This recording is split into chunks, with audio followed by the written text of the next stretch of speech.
si je comprends bien, vous étiez directeur général de Proparco déjà de 2002 à 2006, désormais de nouveau depuis 2012.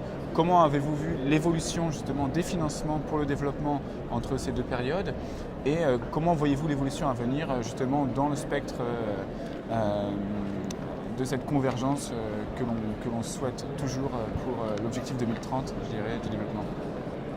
Une autre particularité, c'est également la prise en compte croissante des problématiques environnementales et sociales.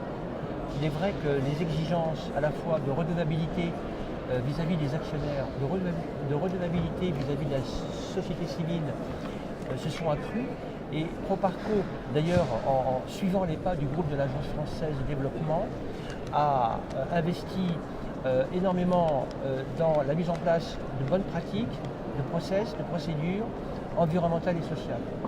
Il en est également du même du renforcement de toutes les procédures de compliance, notamment dans le domaine, bien sûr, de la lutte contre le financement du terrorisme, mais également maintenant dans la participation au débat international sur, par exemple, la protection des terres, mais également comment dirais-je, les paradis fiscaux. Donc Proparco est un acteur qui, au cours de ces 6 dernières années, a considérablement, comment dirais-je, amélioré ses pratiques pour qu'elles deviennent bien évidemment meilleures, et non seulement pour elles, mais en essayant au travers de ses actions également de transmettre ces mêmes valeurs et ces mêmes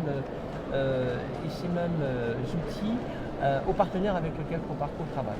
D'accord, donc à qui exactement s'adressent ces financements et qui peut solliciter les financements de Proparco justement et justement pour savoir comment on peut travailler avec Proparco et ses différents partenaires. Et quel impact recherchez-vous à terme en fait? Bien sûr. Proparco a un objectif, plusieurs objectifs. D'abord des objectifs sectoriels. La croissance, l'emploi, la réduction de la pauvreté sont au cœur du mandat de Proparco.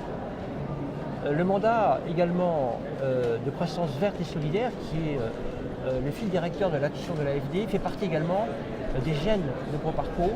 Et donc le secteur de l'énergie propre en particulier, est un secteur qui nous intéresse particulièrement.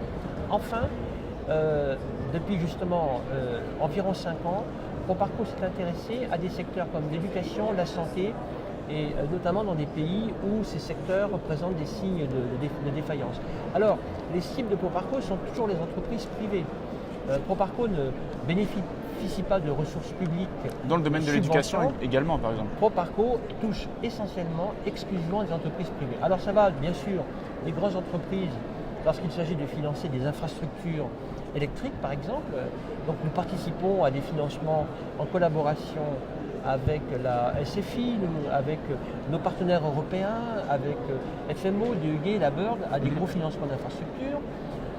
Ça, c'est, je dirais, les grandes entreprises, y compris françaises d'ailleurs. Et ensuite, on décline vers des entreprises de plus petite taille, étant entendu que le réseau de Proparco et sa taille ne lui permet pas de toucher des petits acteurs. D'où l'importance pour Proparco de trouver des intermédiaires pour pouvoir atteindre ces entreprises, alors soit au travers des banques, via des financements dédiés au financement des PME, avec des thématiques parfois qui sont la mise en place de procédures environnementales et sociales dans les banques, ou lorsqu'il s'agit d'investissement en equity, au travers de fonds d'investissement. Un fonds d'investissement que nous choisissons sur des thèses d'investissement qui conviennent à notre mandat, pour toucher également des petites entreprises.